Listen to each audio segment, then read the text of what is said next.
আসসালামু আলাইকুম। আজকে আমরা রান্না করব ছোট মাছ ভুনা।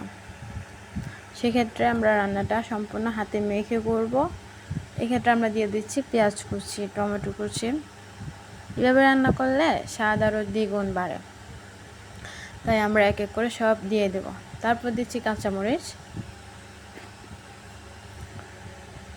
তারপর রসুন বাটা আর আদা বাটা মিক্সড, তারপর হচ্ছে ধনিয়া পাতা কুচি। এরপর এক এক করে গুঁড়া মশলা সবগুলো দিয়ে দিব। এরপর দিচ্ছি লবণ,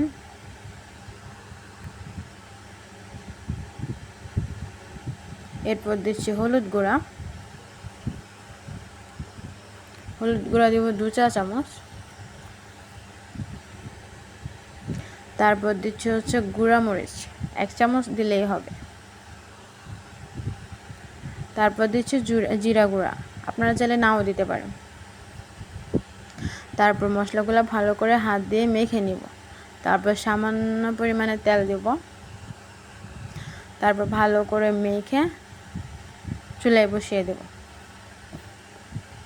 চুলার আঁচটা মিডিয়ামে রাখার চেষ্টা করবেন, এতে করে সবজিগুলো সিদ্ধ হবে, মাছও সিদ্ধ হবে, রান্নার স্বাদও দ্বিগুণ বাড়বে।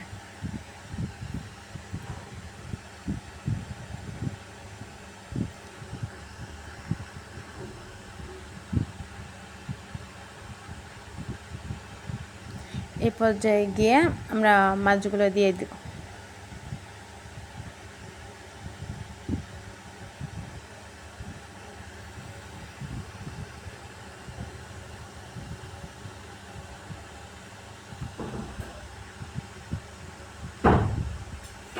মশলাগুলোকে আগে হালকা কষিয়ে নিলে ভালো হয়। তারপর আমরা মাছ দিয়ে দিব।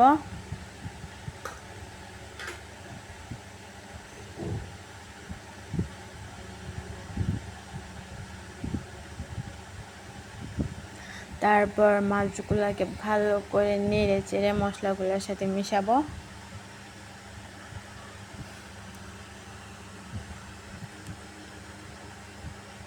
তারপর ভালো করে মিশিয়ে ঢাকনা দিয়ে ঢেকে দিব 5 মিনিটের মতো। তারপর ঢাকনা উঠিয়ে নাড়াচাড়া দিব। যদি মনে হয় পানি দেওয়ার মতো তাহলে পানি দিবেন।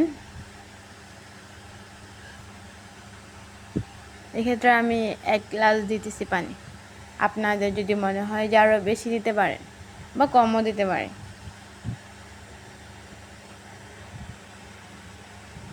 তারপর পানি দেওয়ার পর নেড়ে চেড়ে মিশিয়ে ঢাকনা দিয়ে দেব। তারপর 5 মিনিট পর উঠিয়ে নাড়াচাড়া দেব।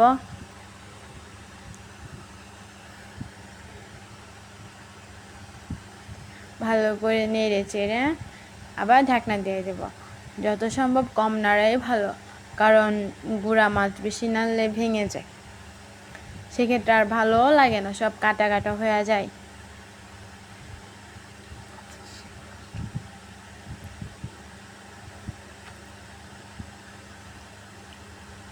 চেষ্টা করবেন অনেকটা কম নাড়ার, কারণ মাছের শেপ নষ্ট হলে দেখতেও ভালো লাগবে না।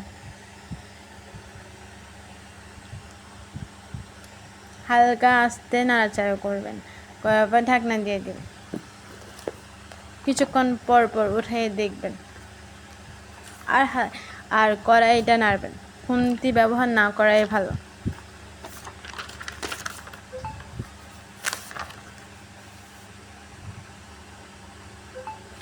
এমন করে 10 মিনিট রেখে নামিয়ে নেবেন।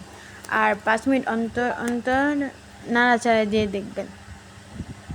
ঝোলটা পরিমাণ মতো, আপনারা চাইলে ঝোল বেশিও রাখতে পারেন আবার কমও রাখতে পারেন।